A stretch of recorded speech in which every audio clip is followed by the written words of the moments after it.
Alô, alô? Henrique, pessoal, vocês estão me ouvindo bem? Boa tarde.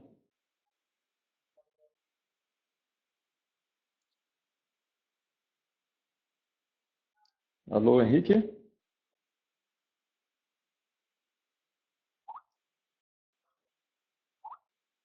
Tá sem som?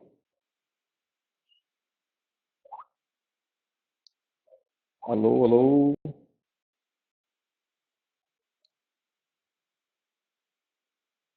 Opa, beleza. Me deram aqui. É, Show de bola. Bom, gente, vamos lá. Meu nome é Thiago, acho que teve uma pequena apresentação minha. É, Eu queria mais bater um papo com vocês hoje, não é muito uma palestra. É, eu falo pouco, na verdade, para o mercado, essa questão de palco não é muito a minha praia, mas eu recebi esse convite da Locoeb e aí eu fiz questão de bater um papo com vocês. Eu não vou ter muito slide, muita apresentação. É basicamente contar um pouco da história, não da história da empresa, eu não queria ficar contando a história das empresas, mas alguma coisa que eu aprendi como empreendedor nesses 15 anos e que não se fala tanto no mercado, eu queria pontuar para vocês algumas coisas. Então a gente vai ter um slide único, que é esse que tá aberto para vocês. São 7 principais pontos que a gente vai bater um papo. Durante esse papo, fiquem à vontade para mandar perguntas. É até bom para me guiar, já que eu não estou tão acostumado a esse tipo de apresentação. O pessoal da Locoweb pediu para que as perguntas sempre fossem usando a hashtag, para identificar que o sistema identifica que a pergunta e chega para mim mais organizadinho. Beleza? Eu só queria, como introdução, vou gastar um pouquinho de tempo aqui só falando das empresas para contextualizar no próximo slide. Ah, o eMasters começou há 15 anos atrás, eu comecei o eMasters há 15 anos atrás. Hoje é um grupo de 5 empresas, as duas principais empresas são o eMasters e o E-Commerce Brasil, e as outras empresas são mais empresas orbitais para dar sustentação a gente. Então, alguns breves números do eMasters, o foco do eMasters são dois projetos de fomento ao mercado, o eMasters fomenta desenvolvedores e o E-Commerce Brasil de e-commerce. Hoje são os dois principais projetos mundiais de fomento ao setor. Esses dois projetos são aqui no Brasil. No eMasters, a gente lançou ele em 2001. A gente realiza mais de 100 atividades por ano. Dessas 100 atividades, são 4 grandes congressos. Desses 4 grandes congressos, 3 deles são os maiores mundiais do seu setor. Então, o principal congresso de PHP, o maior evento, não principal, né, porque ainda não é um evento mais nacional do que internacional, mas já é o maior evento mundial de PHP, ou de desenvolvimento para Android, e desenvolvimento para e-commerce, além do Intercom. Tudo começou com o portal. Hoje o portal recebe 6 milhões de acessos mês. Temos mais de 15 mil artigos publicados por 4 mil autores. São mais de 40 mil alunos. A revista impressa que a gente tem desde 2007. O projeto é mantido por 30 empresas. Depois eu vou explicar para vocês como que foi a criação desse conceito de mantenedor. E no E-Commerce Brasil, ele começou em 2010 como uma réplica do eMasters. Também tem mais de 100 atividades por ano. Hoje são 7 grandes congressos, além de um cruzeiro, um evento que a gente faz no cruzeiro, e os nossos eventos internacionais, a presença em eventos internacionais. O E-Commerce Brasil, como ele surgiu como ele surgiu online, obviamente era zero, ele cresceu muito nos eventos presenciais. E depois o portal veio crescendo. Então, no portal a gente tem 2 milhões de acessos mês, é um terço, né, do que a gente tem dentro do eMasters. Ele ficou muito mais forte que o eMasters offline. São 5 mil artigos publicados, 2 mil autores, a revista impressa desde 2011, e são 56 mantenedores.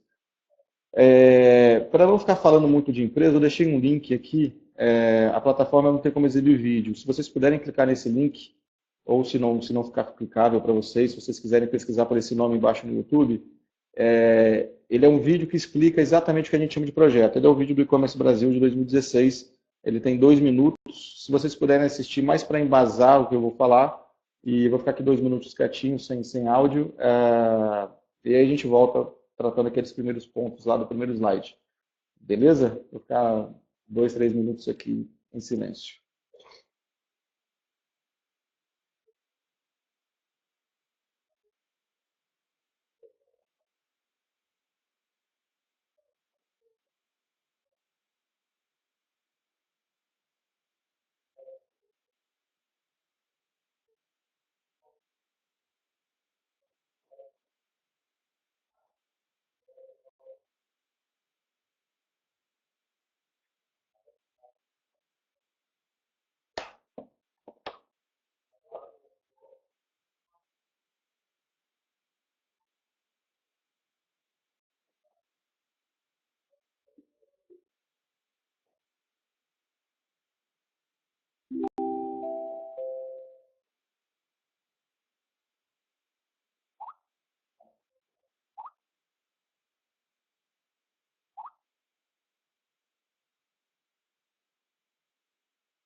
Acho que foi, né?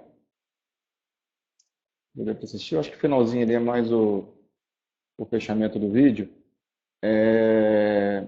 Esse é o vídeo do E-Commerce Brasil, exatamente a mesma coisa que vocês viram do E-Commerce Brasil é o que a gente faz com o eMasters. No caso, o foco do eMasters é desenvolvedor, programador, é uma coisa mais técnica. E no caso do E-Commerce Brasil, uma coisa mais para executivos. Então vamos lá, como que começou tudo isso? Vou dar contar um pouco de história e depois o que eu fui aprendendo nessa questão empresarial ou empreendedora aí ao longo desses 15 anos. Isso tudo começou lá em 2001. Na verdade, eu brincava com diversos projetos, eu tinha 16, 17 anos nessa época.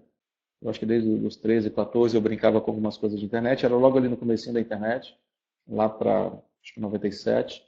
E o eMasters ele fazia parte de alguns projetos que eu trabalhava. E eu tinha um carinho especial por ser tecnologia. E tudo que eu fazia na época de web era desenvolvendo. Então,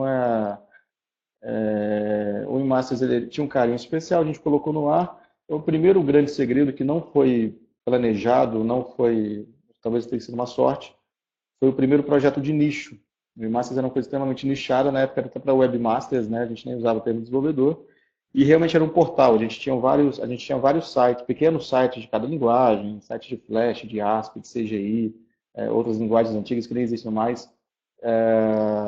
Como parte do portal, a gente tinha um e-mail, @webmasters, que era um pouco da identidade do webmaster na época, busca por domínio, que era uma coisa muito complicada na época, centralizando tudo que existia ali para o desenvolvedor.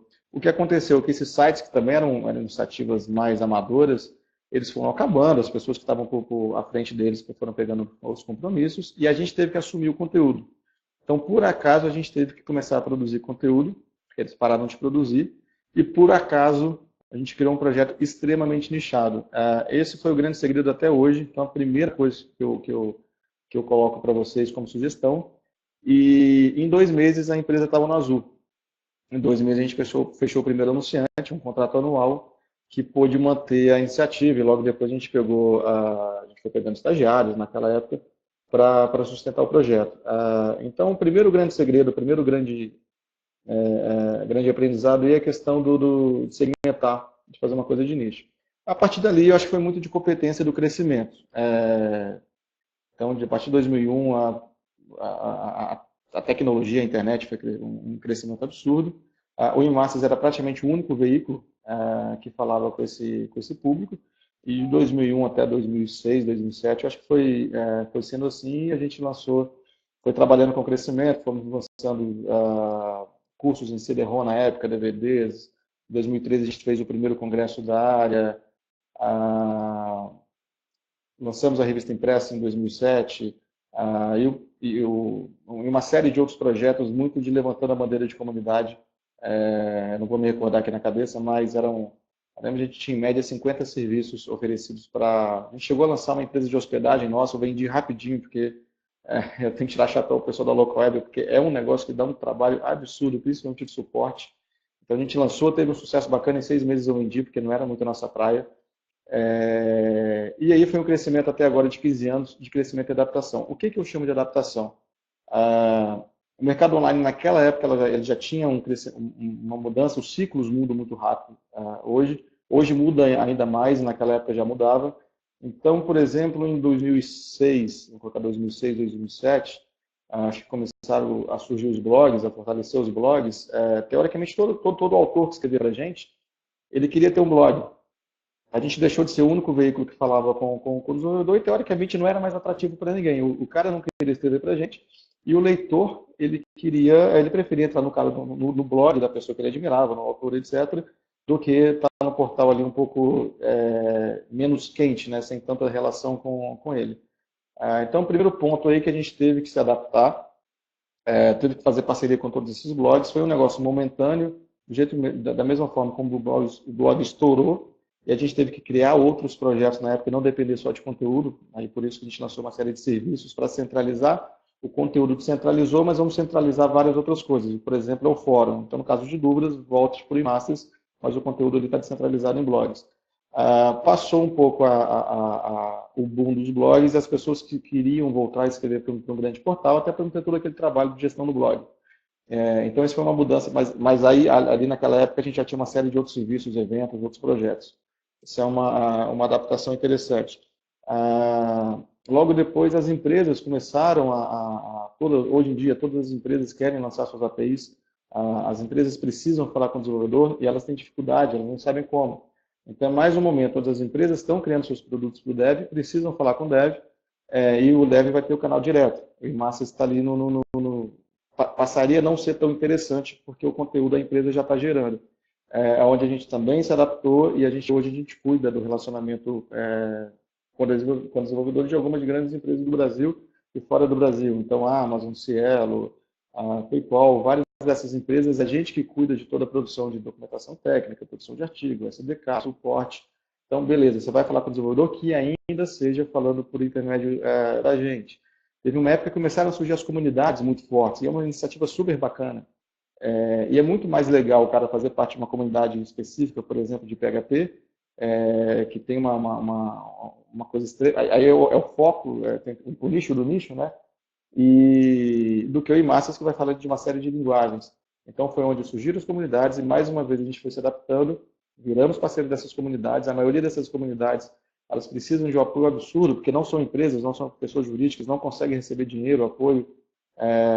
Então uma das iniciativas que a gente fez foi criar um laboratório nosso, uma sala de treinamento, onde as comunidades fazem seus encontros aqui, uma sede, a primeira sede, né? Muitas delas começaram aqui, comporta 20 pessoas e depois acabam indo para lugares maiores. Então, a gente foi se tornando o principal parceiro dessas comunidades. Então, hoje a gente está até tentando alguns projetos para levar dinheiro para essas comunidades. Então, a gente tem lançado produtos junto com eles, a gente tem buscado apoio dessas empresas que a gente cuida, um apoio delas para essas comunidades. Então, o mercado vai se adaptando e a gente vai adaptar junto com eles. Então, acho que esse é o segundo ponto que eu queria deixar forte para vocês. O terceiro é um pouco polêmico. Eu gosto de entrar nessa polêmica, porque isso me incomoda um bocado nessa questão de empreendedorismo, que é a questão de parceiros com investimentos. Deixa eu só parar aqui que tem perguntas. Não, não são perguntas, não, são mais a questão dos links lá, do link do vídeo que eu tinha esquecido de passar para vocês. A questão de parceiros e investimentos. Quando a gente começou, empresa nenhuma chega a lugar nenhum sozinho. Você vai precisar de parceiros. Quando a gente começou lá em 2001, era muito comum, era uma fase, acho que talvez mais meio que romântica, você tinha um grupo de 5, 6 empresas, onde um trabalhava para o outro, um desenvolvia para o outro, um criava a tela para o outro, as reuniões eram juntas, a gente vinha para São Paulo junto, a gente dividia quarto de hotel na hora de São Paulo, a gente fazia agenda compartilhada, não tinha questão de investimento ou startups, não existia esse tipo de coisa na época. E criou-se depois, com essa onda do empreendedorismo no Brasil, acho que criou-se uma regra, um caminho que você tem que seguir, que é você criar uma ideia e buscar investidor. Eu não vou falar que eu sou extremamente contra investidor, porque tem alguns casos que investidor é necessário. Mas eu sou muito contra esse caminho padrão de você criar uma startup e buscar investidor, que de repente você precisava criar um parceiro. Então, eu vou dar um grande exemplo, se você tem uma startup que, por acaso, o grande público é o desenvolvedor, é muito mais fácil vocês procurarem o eMasters e a gente vai ajudar, numa parceria simples, a gente consegue colocar um monte de clientes para vocês. Isso a gente já fez algumas vezes com várias startups para desenvolvedores, do que buscar um investidor que vai te colocar ali 5, 10 milhões, mas isso vai até te atrapalhar nesse tipo de crescimento. Esse cara vai pegar alguma porcentagem sua e muito provavelmente essa porcentagem nunca mais vai voltar para você. É um caminho interessante, principalmente se você for lançar um produto mundial, etc. Mas na maioria dos casos, onde o cara quer criar uma empresa e ela precisa mais de clientes e parceiros do que investidor, ela não precisa ir para uma aceleradora buscando investidor, ela pode buscar um parceiro. Eu acho que 95% das pessoas que eu conheço que venderam suas empresas para investidores, não é que se arrependeram depois, mas ficaram, acho que quase todos eles, em boa parte, em depressão, porque perderam voz. Basicamente, você perde o controle daquilo que você criou. Então, às vezes você consegue, se for questão simplesmente financeira, em um dinheiro não tão grande, você consegue pegar em banco. Ou seja, o investimento é necessário em algumas situações. O que me incomoda nessa questão aqui é que virou quase regra. Para você empreender, você tem que criar e buscar um investidor. Eu sempre fugi de investidor e se eu puder deixar uma dica, que vocês fujam a não ser em casos especiais. Lá na frente, se vocês quiserem vender, ótimo, vocês vão vender muito mais caro, mas eu acho que existem outros caminhos para vocês começarem do que a questão do investimento. E aí eu dou um exemplo também na questão de sócio. Eu tenho um livro que eu gosto muito do comandante Rolim da TAM.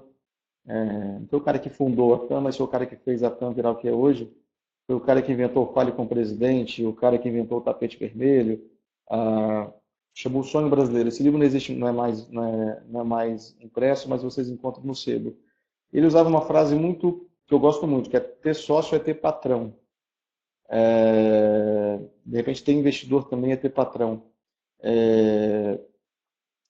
De novo, ninguém vai a lugar nenhum sozinho. Você precisa ter uma equipe forte, você precisa ter parceiros. Aquele parceiro que você ligar para o cara, cara, pula na ponte amanhã para mim, o cara vai pular sem perguntar por quê.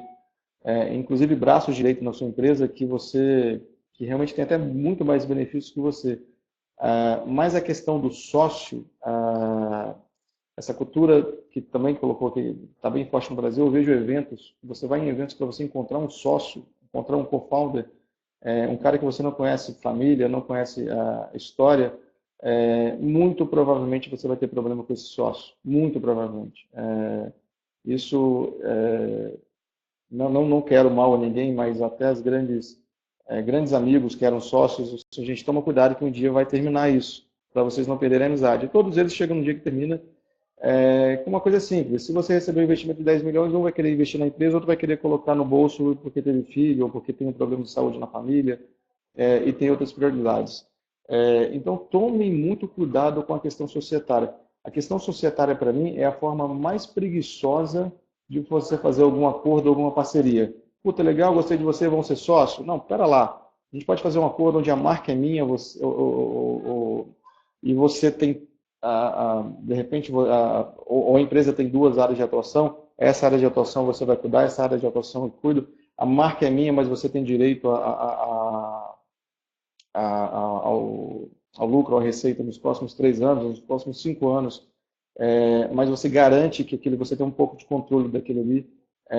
Quando você tem sócio, ainda mais no Brasil, você não é sócio simplesmente daquela pessoa, do seu sócio, mas tudo que envolve ela, principalmente casamentos, mesmo em diversos regimes.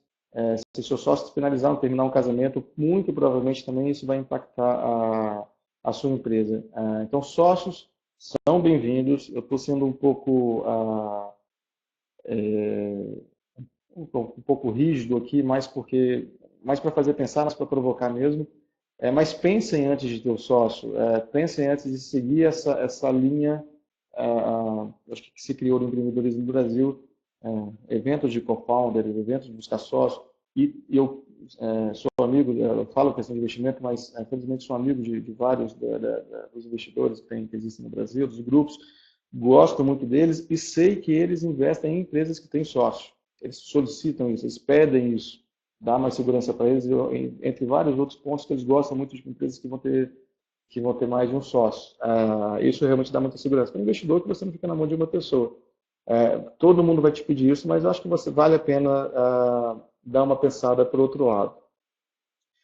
Bom, esse é o quarto ponto. A questão de estrutura da equipe, isso é uma coisa minha. Como que funciona aqui na empresa? Eu sempre busquei ter um menor time possível. Eu nunca consegui gerenciar equipe grandes. É uma falha minha, não sei se é só minha, se é uma dificuldade de todos. Se você chegar numa equipe, numa empresa com 100 funcionários,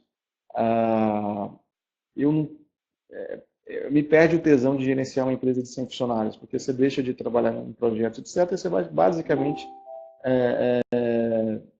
viver em função de RH, de cultura, que também é uma coisa legal, mas você deixa um pouco da sua essência. Eu sempre busquei terceirizar tudo que eu pude. Então, por exemplo, um passo interessante que a gente tinha 9 desenvolvedores dentro de casa. A gente tinha 2 escritórios, tem o escritório de São Paulo e o escritório de Vitória, onde ficavam os desenvolvedores e jornalistas. E acontecia muita rotatividade, os nossos melhores desenvolvedores iam saindo inclusive para fora do Brasil, então não tinha como você manter o cara dentro. O que que a gente fez? A gente pegou uma agência de um colunista nosso, que era uma agência tradicional. É, Fizemos um acordo onde essa agência se especializou 100% em WordPress, deixou de ser uma agência tradicional e virou uma agência especializada em desenvolvimento. Nós encerramos o nosso time de desenvolvimento, ajudamos, realocamos todos os nossos funcionários em outras empresas, terceirizamos o nosso desenvolvimento. Então, o valor que eu pagava a 9 desenvolvedores e 9 profissionais, hoje eu pago um FII, viramos sócios dessa agência, pago um FII à agência para cuidar de todo o nosso desenvolvimento, temos um time nosso lá, conseguimos mandar vários outros clientes para eles. Como somos sócios, aquilo que era um custo para a gente vira uma forma de receita. E tirei, teoricamente, 10 pessoas, e eu acho que quem de vocês tem um time de desenvolvimento em casa sabe que é difícil gerir desenvolvimento, a questão de prazos, a questão de tecnologia. Conseguimos tirar isso das nossas costas e hoje funciona super bem, até porque nós somos sócios da empresa, então a gente tem um pedido nosso tem um peso maior por lá. As nossas revistas impressas, a diagramação delas é toda terceirizada. O core é por aqui. Todo o conteúdo, curadoria de revista é por aqui, a diagramação é toda terceirizada. A nossa parte de cursos online também fizemos a fusão com uma empresa, que era uma empresa que poderia ser considerada concorrente. Fizemos uma fusão, toda a tecnologia, toda a operação é com eles. Aqui fica aqui com a gente mais a parte de conteúdo, de relacionamento com professores, a divulgação, mídia, etc. Mas a estrutura também foi terceirizada. Isso a gente tem hoje uma equipe de por volta de 30 pessoas, isso dentro de Massas E-Commerce Brasil, com as empresas do grupo deve chegar perto de 100, mas aí são em outros escritórios. A gente consegue reduzir bem a equipe, o clima de uma empresa com uma equipe pequena, onde todos participam de todo o projeto, o nível de amizade é um clima que a gente não consegue, os resultados ampliam demais. Então, essa é uma estratégia que eu sempre utilizei por aqui. Estagiários, hoje a gente já tem alguns anos que a gente não trabalha com estagiário, nada contra estagiário, mas era uma dificuldade que eu tinha grande de você criar hierarquias. Hoje a nossa gestão é bem horizontal. A partir do momento que você trabalha muito com estagiários, você começa a trabalhar com hierarquias, você trabalha com funcionários com poder financeiro diferente, então de repente você vai querer um restaurante melhor, e a pessoa não tem condição, você vai criando automaticamente você vai criando panelinhas dentro da empresa. Então, sempre tive como estratégia ter o menor time possível, um time mais sênior, um time que vai coordenar tudo que a gente faz e com esses outros projetos mais terceirizados. Uma coisa, estratégia nossa, não que seja certa ou que errada, mas como a gente trabalha por aqui. Gente, se eu estiver falando demais rápido, qualquer pergunta, vocês vão me interrompendo, por favor, viu?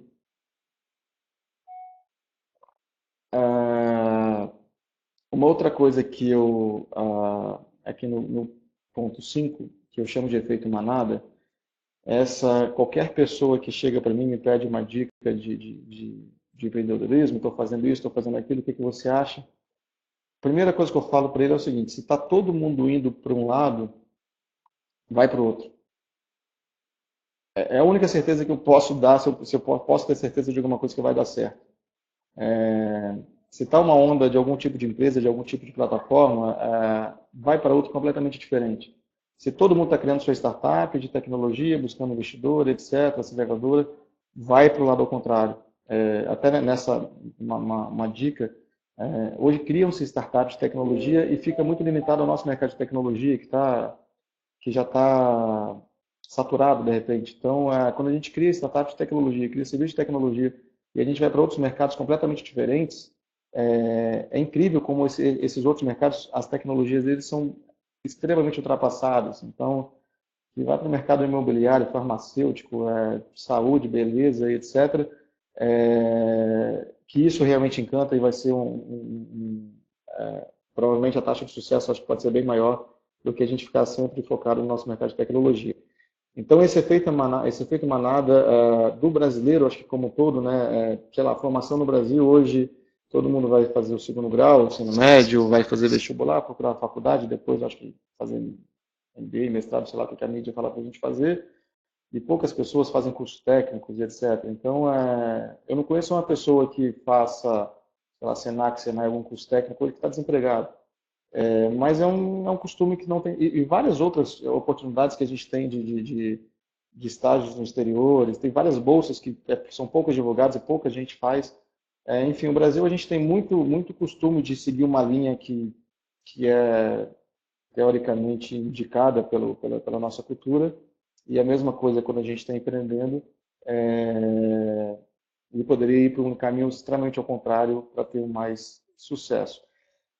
E aqui, fazendo um link com o fazer diferente como modelo de negócios, eu acho que foi o nosso grande pulo do gato. Eu vou explicar um pouquinho como funciona. Muita gente pergunta, como é que funciona a questão de mantenedores? Como é que vocês têm mantenedores que são empresas concorrentes? Como vocês conseguem isso e tal? E eu vou contar um pouquinho dessa história de como surgiu o mantenedor e de como essa questão de pensar diferente, do fazer diferente e criar um modelo de negócio em cima disso. Ah, Quando foi criado o E-Commerce Brasil, na verdade em 2010, a gente tinha vários patrocinadores que eram empresas de e-commerce. E não existia um grande evento de e-commerce no país, não tinha muita referência, não tinha um site, não tinha nada, e era um mercado que estava muito forte, estava em crescimento. Então, beleza, a gente realizou um evento chamado Fórum E-Commerce Brasil 2010. Depois de 10 anos, fui para a rua vender um evento, vender patrocínio, fazer com todo cuidado, porque os eventos do IMASA já tinham um histórico bacana, o Intercom já era um evento consolidado, então se a gente errasse no Intercom, teria um histórico ali para nos dar uma base. No e-commerce não, era o nosso primeiro evento, se a gente errasse ali, provavelmente a gente não tinha uma segunda chance. Saímos para vender patrocínio de uma coisa nova também, então, sem histórico nenhum. Fomos para a rua de novo, fazer tudo de novo, fizemos o evento com muito cuidado e fomos muito premiados. Foi uma coisa que foi emocionante ali, o feedback, desde palestrantes, de patrocinadores, de público. As pessoas perguntaram para a gente quem são vocês, o evento era no sábado, está todo mundo aqui, o mercado inteiro está aqui, um evento no sábado, de onde vocês vieram, a gente nunca viu isso. Está super bacana. Não vamos fazer um evento isolado de novo em 2011. Eu acho que vale a pena a gente fazer um projeto maior. Eu, Thiago, não gosto de nada isolado, nada que não tenha amarração com o resto. Então, eu vou fazer um evento, simplesmente vou fazer um evento uma vez por ano, as feiras que acontecem uma vez por ano, não faz sentido para mim. Então, se eu vou fazer uma coisa, eu vou tentar fazer um projeto mais amarrado e que atenda diversas necessidades dali, por isso que a gente chama de projeto em massas, projeto E-Commerce Brasil. Então, a gente tem, cada parte do projeto tem um grande objetivo por trás. Então, a gente fez o evento, foi muito bacana, decidimos replicar o eMasters, e aí não é tão fácil, porque o eMasters ele vem de uma cultura de tecnologia, uma cultura de comunidade, uma cultura de software livre. É uma cultura completamente diferente de varejo, isso não tem comunidade, não tem nada a ver com comércio. Então não era nada simples, mas eu não queria fazer um evento isolado. Então, patrocinador para evento a gente tinha uns montes, mas eu não tinha quem desse suporte a várias outras iniciativas que a gente queria fazer, e a maioria dessas iniciativas gratuitas de fomento ao mercado. E aí, depois de vários meses rabiscando várias formas de projeto, a gente chegou nessa questão de mantenedor. Basicamente, o que é mantenedor? O cara quer estar nos grandes eventos com stand, legal, mas você vai ter que bancar todas as outras iniciativas que a gente faz, todos os workshops, webinars que a gente queria fazer gratuito. Por que a gente queria fazer gratuito? Eu não sei se é alguém que vende curso. É um saco vender curso, vender workshop. Parece que você está vendendo coisa o tempo todo. Se você tiver um workshop 2, 3 por mês, você está o tempo todo ali usando rede social, e-mail marketing, etc., para vender workshop. Você vai até perder a fidelidade do cara que gosta de você. Parece que você está sempre querendo vender alguma coisa. Já por outro lado, se você lança um workshop gratuito, é um tesão. Vende rapidinho, fecha rapidinho, as pessoas ficam eternamente gratas com você, mas você tem que ter um jeito de fechar aquilo ali. Então, de novo, você coloca tudo no papel e vamos pensar num modelo diferente. Eu acho que as pessoas pensam muito pouco em modelos de negócio diferentes aqui no Brasil. Então, fomos rabiscar, criamos um projeto anual. Então, o projeto anual ele é composto por 4 congressos, por 50 workshops, não sei quantos webinars, grupos de estudo, pesquisas, prêmios, tem iniciativas que a gente tem, que toda sexta-feira a gente para a empresa para ajudar ou comunidades ou lojas online que estão começando. Bacana. Se você quer patrocinar os grandes eventos, é um valor único, fixo, todo mundo é igual. Você vai ter stand nos grandes eventos, mas você vai ter que bancar os outros, e todas essas outras iniciativas têm a marca de vocês. Não foi bem recebido, brigamos muito por isso. Nos nossos eventos, todos os stands são exatamente iguais. A pior coisa para mim é você vende um patrocínio, o cara investe em você, investiu na cota, teve um gasto grande para construir o stand, o cara do lado investiu muito mais, é, e o primeiro cara que acreditou em você, ele ficou até numa posição extremamente chata, comparado com o cara do lado. Então ele gastou uma grana boa e talvez tenha até sido pior para a imagem dele. Outra coisa também é o core o que você tá, o stand é para quê? É para conteúdo? É para negócios? Beleza, então não precisa de um modelo com roupa curtinha, comercial, panfleto, nada, vamos ali fazer negócio. Então a gente entrega montado todo o stand da forma como a gente acredita que é, e todos iguais. Então de Google a uma empresa menor que está começando, absolutamente todas as empresas têm o mesmo tamanho. E a gente teve realmente, foi muito difícil o primeiro, as pessoas gostaram, e aí a gente foi criando, as pessoas foram gostando também de não ter mais trabalho nenhum para construir o stand, foram gostando de não precisar criar atrações também, focar ali nos negócios, e focar no produto. Se o seu produto for bom, você vai se dar bem. Se o seu produto não for bom, você vai se dar mal, pode focar no seu produto. A mesma coisa de mantenedor, era muito comum a gente ouvir, meu concorrente está, não vou entrar, quero exclusividade. E a gente respondia, senhora, se eu sou um projeto de fomento, eu só tenho uma empresa para o setor, eu não sou um projeto de fomento, eu sou um projeto que eu vou atender os interesses de apenas uma empresa. Então, para você é interessante também que eu tenha seus concorrentes e todo mundo trabalhando ali para um mercado melhor, porque o mercado, por exemplo, o mercado de e-commerce crescendo, a maioria dos fornecedores ganham por FII, por comissão, vão receber mais também. Era muito comum a gente ouvir que eu tenho minha verba de online é diferente da minha verba de evento, que é diferente da minha verba de revista, eu não posso fechar um contrato e tal. A gente teve que manter a posição, puta, que pena, estamos aqui para te ajudar de alguma forma, mas infelizmente como mantenedor não pode ser. Depois, ao longo dos anos, essas empresas foram arrumando alguma forma de entrar e estão lá com a gente. É, e eu parei, e a coisa mais bacana disso tudo quando você vai fazer um evento, você perde muito mais tempo vendendo o patrocínio de um evento do que trabalhando na curadoria dele. Isso é um absurdo. Mesma coisa em mídia, revista, impressa. Você vende muito mais tempo tentando vender anúncio do que trabalhando no conteúdo. A gente tirou dinheiro da nossa frente. A gente brinca que hoje a gente tem um teto de lucro. Eu tenho a verba dos mantenedores, eu separo o que é lucro para a gente e o resto a gente vai investir em fomento ao mercado. É, isso permite com que a gente, eu tirando o time comercial, toda a energia, o tempo que a gente gastava vendendo curso, ou vendendo workshop, ou vendendo patrocínio, a gente concentra absolutamente em executar um projeto. Isso permita que a gente consiga fazer tanto de coisa que a gente faz, que são mais de 200 atividades. A equipe do Master de Commerce Brasil é a mesma equipe. A gente tem praticamente um grande evento por mês, um evento grande mesmo. E além dessas todas as outras iniciativas que a gente tem, além de revista, a redação diária online e etc. Então a gente foi criando esse modelo de um negócio de mantenedor e hoje existe uma fila de mantenedores. O que foi muito difícil vender lá no início, hoje existe uma fila. Por quê? Porque qualquer empresa que liga para a gente no decorrer do ano, querendo anunciar na revista, no portal, patrocinar um evento, a gente explica que não é possível, a gente não vende nada avulso. É, e acaba criando uma fila porque ele vai querer entrar no ano seguinte. Então foi um modelo de negócio todo desenhado de acordo até em conjunto com essas empresas, o que eles queriam dentro do projeto de mantenedor, e a gente dá para eles um exemplo clássico. A revista, eles não têm só direito a anúncio, mas eles têm direito a exemplares que a gente envia para os clientes deles com uma cartinha falando que aquela revista é um presente. Por que a gente faz isso? Porque eles pediram que a gente criasse algo que desse mais relacionamento dele com os clientes. Então a gente manda essa revista como um presente da empresa, que é uma coisa que não custa nada para a gente. É muito mais fácil do que eu ter uma página de anúncio para eles.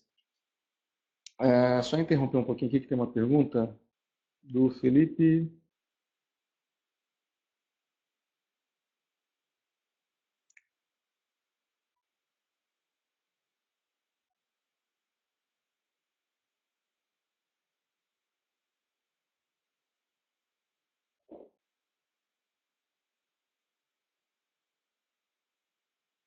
Ele basicamente pergunta o que a gente usa para manter funcionários, colaboradores dentro da empresa.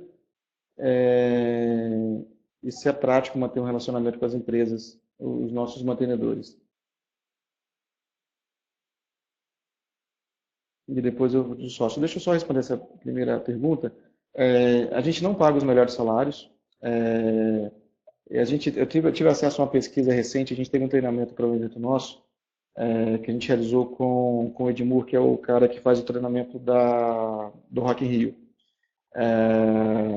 E uma coisa que ele colocou bem interessante, as grandes mentes, as grandes cabeças, elas não estão tão ligadas é claro que o dinheiro faz a diferença, mas muito a autonomia, a liberdade que tem na empresa. Isso a gente é uma coisa que a gente tem muito forte aqui. É um time pequeno, é um time sênior.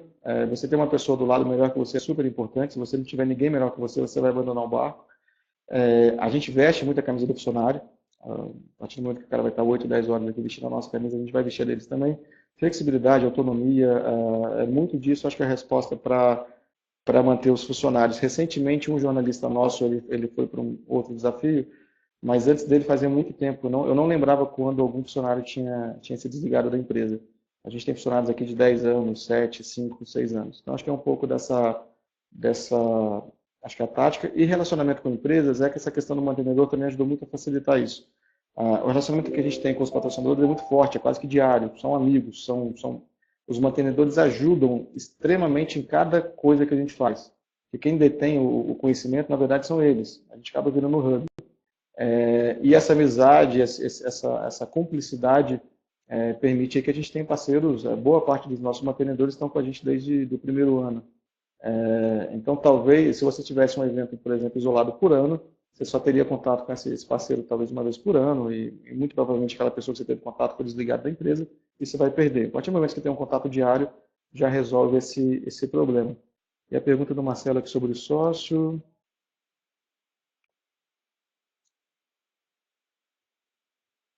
Certo, vamos lá. Como que funciona aqui hoje? Eu tenho pessoas, chaves, são meus braços direitos, que muita gente acha que são sócios. Eu brinco com eles que eu gosto de dar muito mais para eles do que eu tenho. E eu tenho muito medo até de transformá-los como sócio. Você até se leva preocupações que um sócio tem que eles não precisam ter hoje. E não ter sócio não quer dizer que você não tenha você esteja sozinho ou não tenha seus braços direitos. Então, eles têm participação, participação em resultado, etc., não participação de societária, mas não são sócios. É aquela forma criativa que eu comentei com vocês de ter uma parceria, de ter uma sociedade sem ser sócio em papel. Sim, nós tivemos outros sócios, mas foi mais estratégia da empresa da gente buscar fornecedores. Por exemplo, a gente tem um caso muito bacana hoje do E-Commerce Brasil, que é a Social Miner. Eu conheci o pessoal da Social Miner, que era uma startup, conheci, acho que na Campus Party, não, fomos apresentados por um parceiro comum. Eles já tinham recebido investimento, já estavam ali, e era um produto extremamente, que poderia ser extremamente útil para e-commerce. Eles já tinham vários clientes, inclusive Catraca Livre, mas eles viram que o e-commerce estava a questão do lucro deles. Bacana. A gente faz um evento, o principal evento do E-Commerce Brasil, que é esse Fórum E-Commerce Brasil, a gente recebe 10 mil pessoas. Um evento muito legal, a gente recebe o nosso lucro bacana, mas as pessoas vão ali, são 10 mil pessoas que vão embora e eu não tive nada para vender para eles. Isso me incomodava um bocado. A gente não tinha produto. Então a gente foi atrás de empresas que poderiam ser produtos do E-Commerce Brasil, que também não conflitassem com mantenedores. A Social Miner era exatamente essa empresa, o trabalho que os caras fazem é incrível, no conceito de People Marketing, socialminer.com.br. Transformamos em Social Miner E-Commerce Brasil, fizemos algumas entradas com eles, apresentação para vários de grandes players de e-commerce, fecharam com praticamente todo mundo que a gente apresentou. Eles estão presentes em nossos eventos de forma bem estratégica, dispararam, acho que em um ano agora que eles estão, a gente comemorou um ano dessa parceria, um pouco mais de um ano, a empresa está super lucrativa, não para de crescer,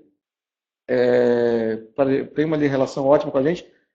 Nem somos sócios, a gente tem participação, mas a gente não é sócio, mas é como se fosse uma relação ótima. Se amanhã mudar a relação que a gente tem, se o e-commerce Brasil já não for mais interessante, a gente vai sentar e vai conversar.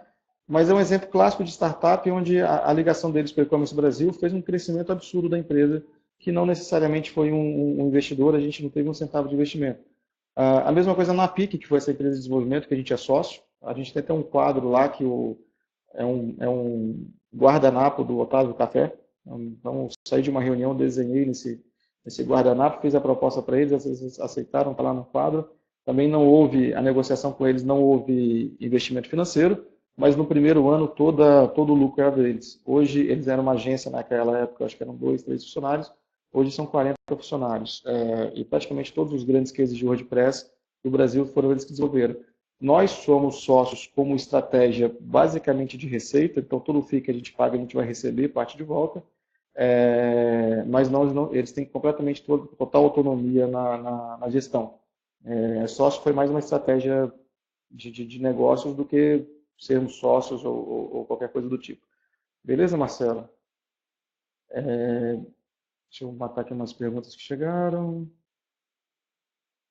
Qual o modelo de receita é mais indicado no início, uma vez que não tem muitos recursos para investir?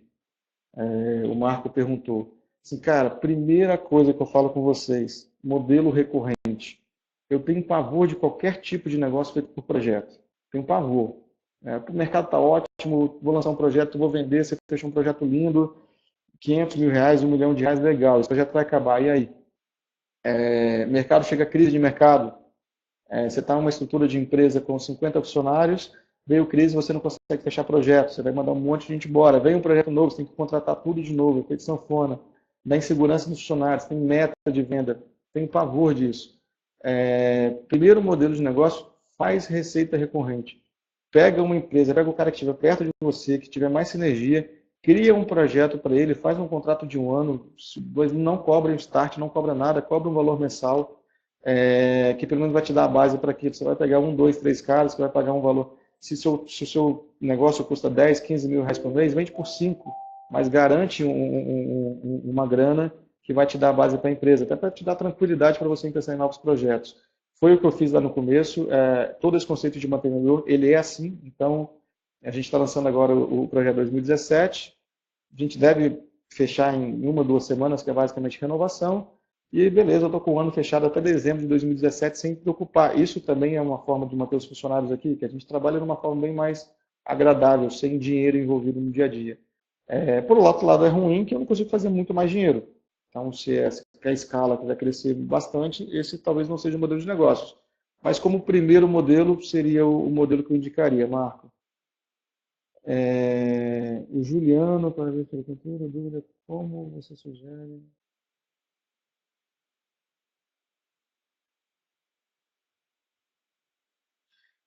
Juliano, depende de cada caso. Eu contei aqui um caso da Social Miner, onde nós não somos sócios.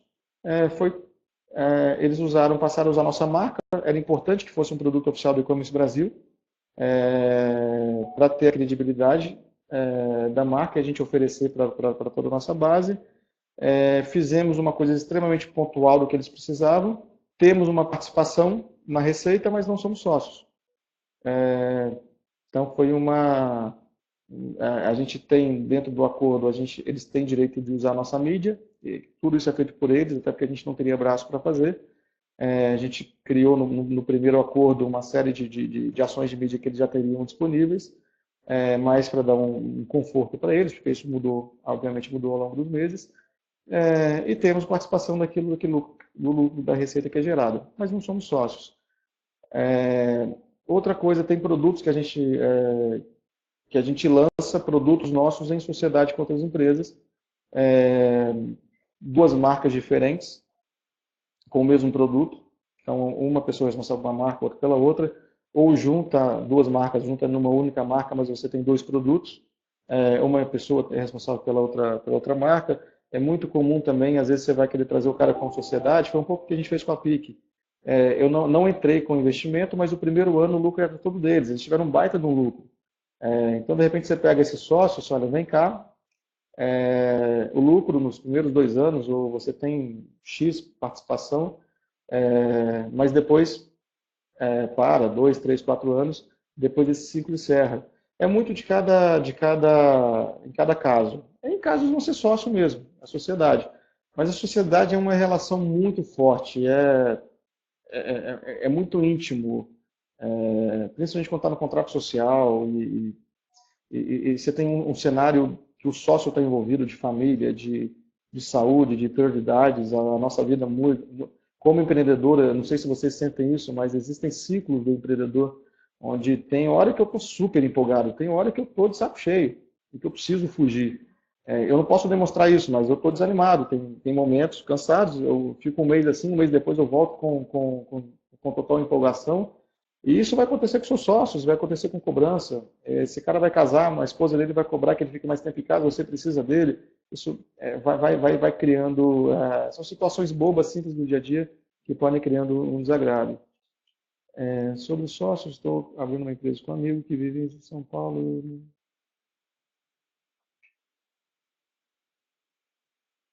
Rafael, eu nunca gostei muito de trabalhar com questão à distância.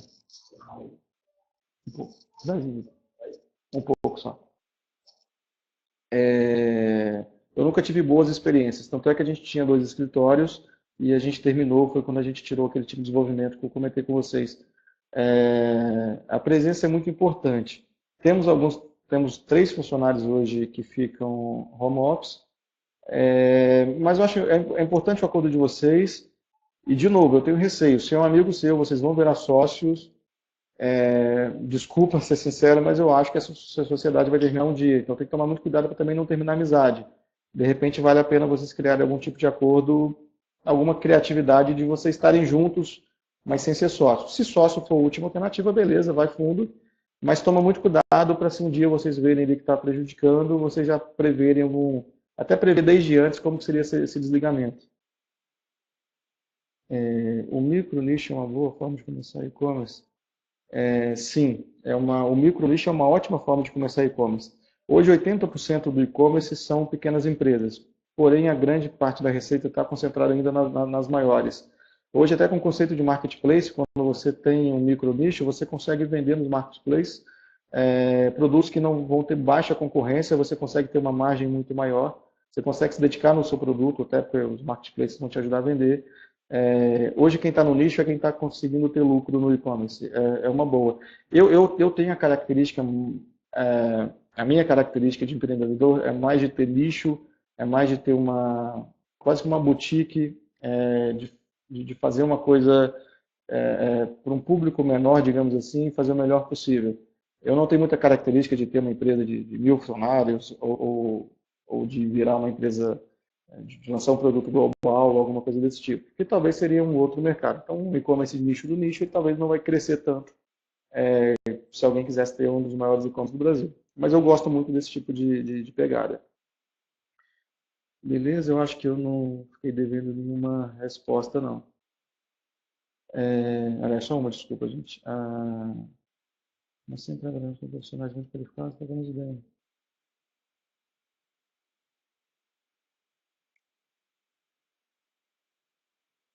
O Leonardo perguntando sobre dificuldades de contratar por não ter projetos internacionais, projetos que acho que é mais despertar interesse no funcionário.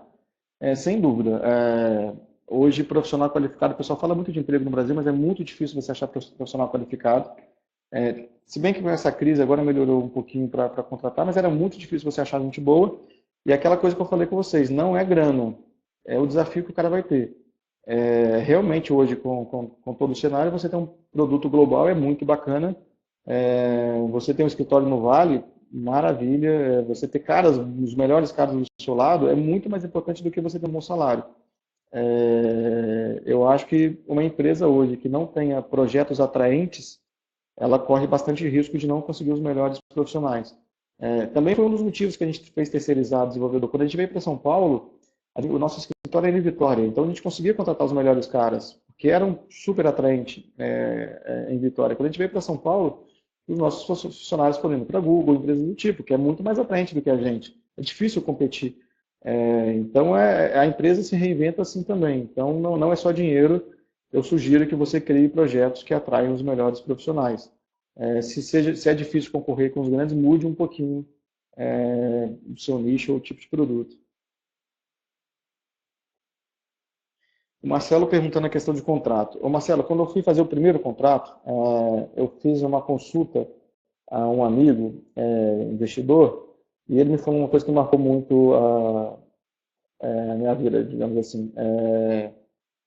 Ele falou que qualquer contrato que você crie vai ser um contrato de gaveta. Qualquer contrato desse diferente vai ser um contrato de gaveta.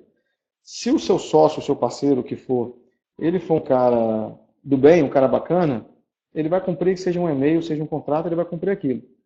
Se for um cara, não vamos usar um termo chulo aqui, mas se for um cara que não vale a pena, você está fazendo um acordo com um cara que não vale a pena e que não cumpriria o contrato, ainda bem que você não tem um contrato assinado com ele, que isso poderia ter problemas graves de justiça.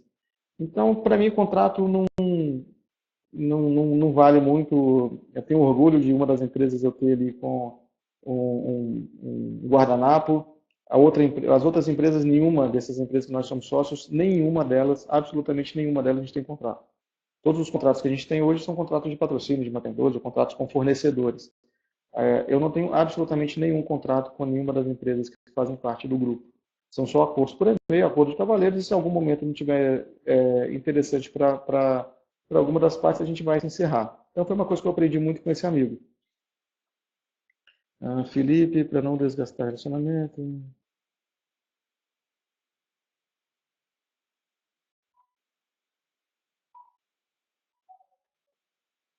É uma boa, Felipe. É difícil, você falou tudo agora. É muito difícil gerenciar negócios, pessoas. A gente é diferente, isso é muito bacana.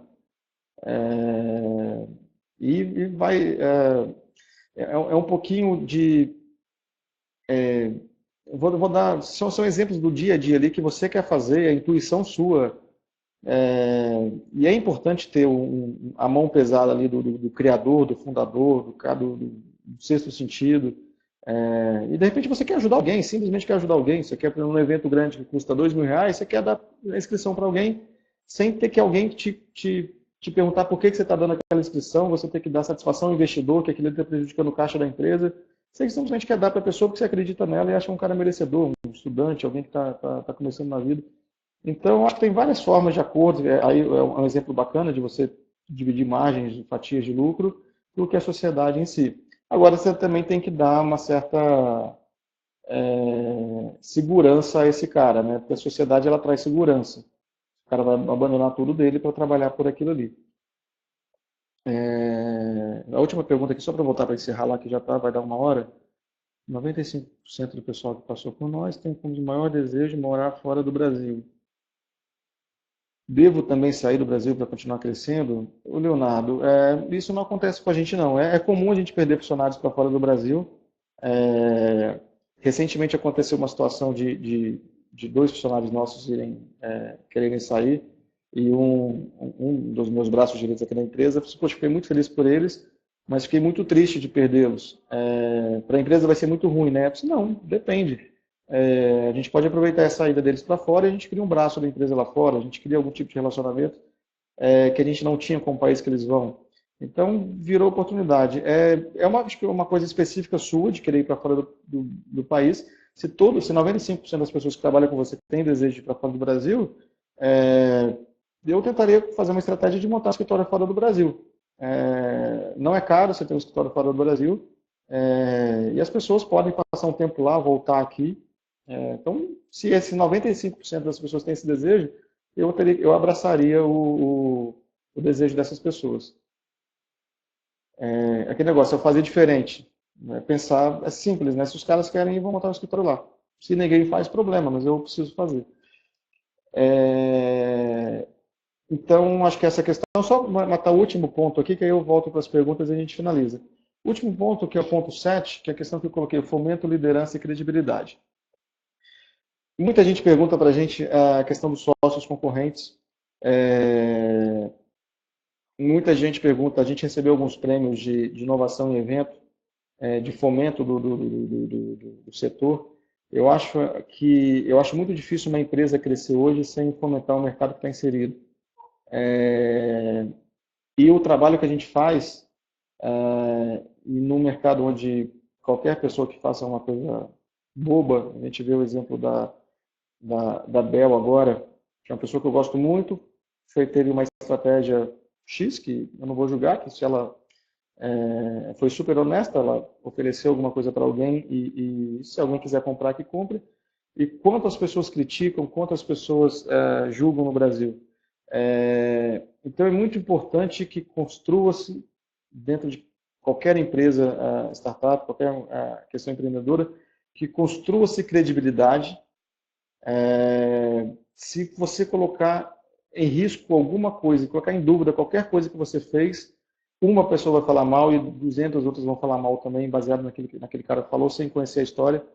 Então, muito importante ter credibilidade, liderar o setor que está inserido. Eu não saio de casa para fazer nada que não seja diferente. Se alguém já faz, para que eu vou parar de fazer? Se não é para ser líder, se não é para ser o melhor naquilo ali, para que eu estou fazendo aquilo? Então, acho que são três pilares para encerrar. Acho que uma startup, uma empresa, a gente que está empreendendo precisa ter. Fomentar o mercado que está inserido. As feiras, o pessoal fala muito das feiras, que está o mercado de eventos que está ruim, as feiras que estão acabando. Você, poxa, você vai fazer um ano uma feira de tecnologia para mostrar um computador ali que todo mundo já viu? Por que você não fomenta aquele mercado ao longo do ano, ao invés de vender o stand no evento? Se uma empresa de desenvolvimento X, por que você não faz um trabalho legal com as universidades e escolas por perto de você, de formar novos profissionais? Inclusive vai facilitar a contratação, vai criar um desejo de trabalhar aquilo ali.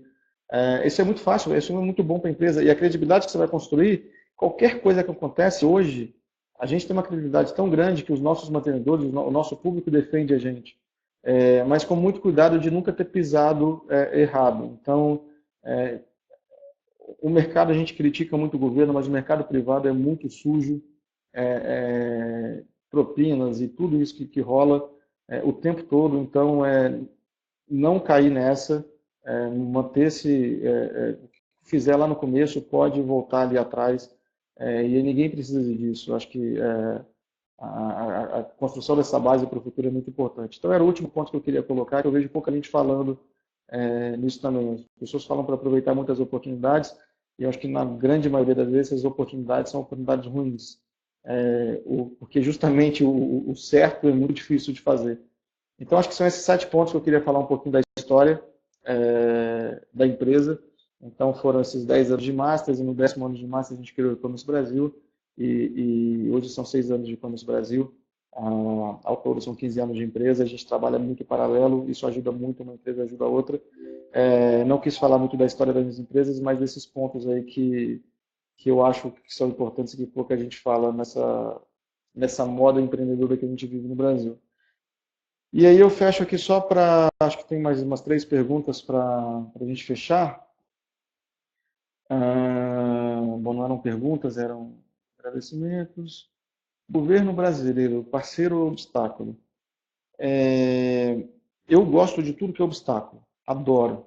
Adoro. Quando você está em... Ontem a gente estava na curadoria de um evento de desenvolvimento e estava uma discussão onde, poxa, a gente precisa falar de orientação a objeto, a gente precisa falar de teste, mas isso é uma coisa super antiga, não precisa falar no evento de inovação, não tem como. Nossa, quando eu não tem como, eu fico nervoso, tem como. Então, se é a base do desenvolvimento de programação, a gente tem que dar um jeito de falar isso de forma inovadora. E é esse obstáculo que faz você criar algo que ninguém conseguiu fazer ainda. O governo, ele é um obstáculo? Ele vai te fazer criar várias coisas de forma criativa que vai ser muito bom. Não gosto de governo, tenho pavor para mim essa briga, me incomoda muito essa briga, esses dois cenários que a gente vive hoje, porque a gente sabe muito bem que os dois lados têm sua sujeira, e eu acho que a gente fechou os olhos pela sujeira de um de outro para defender um lado ou outro, onde tudo está bem sujo e eu não vejo perspectiva. A única perspectiva que eu vejo de política é a tecnologia. Daqui a alguns anos a tecnologia vai chegar em tal ponto que vai ser extremamente difícil roubar, corrupção, qualquer coisa do tipo. A computação cognitiva vai ser exatamente os projetos, a inteligência da tecnologia vai direcionar onde é que a gente vai ter que atuar. Então, o meu investimento para melhorar a política é isso, e ensinar programação para criança. Se a gente ensina programação para criança, a lógica para a criança, ela vai pensar um pouco diferente. Então, é na mudança da geração.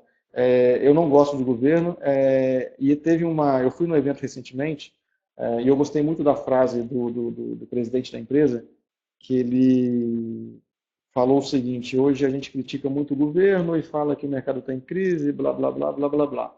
E ele relembrou todos os setores que dependeram do governo nos últimos anos, que tiveram incentivo do governo, todos os setores que tiveram incentivos do governo nos últimos anos estão quebrados. Todos. Falou de automobilística, a parte todos, a construção civil, que basicamente tudo era corrupção, não era incentivo. Todos, a grande maioria dos setores que receberam incentivo do governo quebraram. Então, para que a gente está brigando para buscar incentivo ou buscando outras coisas? E lá fora não tem. Se parar, a gente lá fora em vários cenários é bem pior do que a gente tem aqui. Então, eu não gosto de governo, não perco tempo olhando para governo. Em várias frentes a gente briga um pouco aqui com o Thomas Brasil e Massas, que a gente tem lá em Brasília brigar. Mas eu acho que o obstáculo para a gente é muito bom.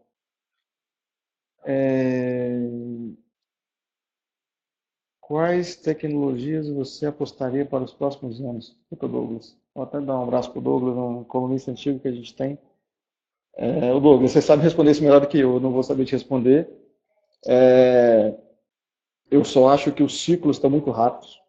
Outro dia eu estava até comentando com o pessoal da Social Miner, que já tem um ano, já está crescendo com bastante funcionários. Cara, vocês hoje não são mais startups. As startups vão chegar e vão ter produtos que a gente não vai conseguir concorrer com eles. As empresas vão engessando e os ciclos estão muito rápidos. Qualquer tecnologia, qualquer coisa que a gente cria agora, daqui a 6 meses já está ultrapassado. Então, a tecnologia que eu vou falar para o futuro vai ser um futuro próximo. Vou falar de carro autodirigível, mas daqui a pouco já vai estar ultrapassado também. Eu acho que a nossa grande dificuldade não é a tecnologia, é sim adaptar as mudanças que estão sendo cada vez mais rápidas. Esse é o meu grande medo. Então, a partir do momento que eu vou tendo uma empresa grande, vou ter uma estrutura maior, eu vou perdendo agilidade e amanhã, daqui a um mês, mudou completamente o cenário e eu preciso adaptar para ele. Senão eu estou ferrado e eu tenho algumas dezenas de famílias aqui para sustentar. Beleza, gente? Eu acho que eu matei todas as perguntas. Desculpe ter pegado alguns temas polêmicos. Eu gosto de ser polêmico mais para fazer pensar diferente, não que os outros lados que eu sou contra não sejam importantes em outros sentidos. Eu acho que eu fechei meu e-mail, está aí à disposição, Thiago@masters. O que eu puder ajudar, vou ficar muito feliz. Fiquem livres, fiquem à vontade para mandar esse e-mail. E quem estiver criando startups novas e realmente não estiver fugindo de investidor e buscar parceiro, que nós não sejamos esses parceiros, mas temos aí boas amizades com todo o mercado, a gente pode indicar parceiros que sejam a chave para você virar seu negócio, que de repente está precisando de investidor, de aceleração ou qualquer coisa do tipo. Beleza? Fechou? Obrigado, gente. Eu passei 6 minutos aqui, vou encerrar aqui para o pessoal não brigar comigo então. Foi um prazer estar com vocês. Carlão, vi que você está aí, obrigado pelo convite, obrigado pessoal da Inventius também pelo suporte aqui por trás. Espero que não termine por aqui, o meu e-mail está à disposição se vocês precisarem falar comigo. Um abraço, gente. Valeu.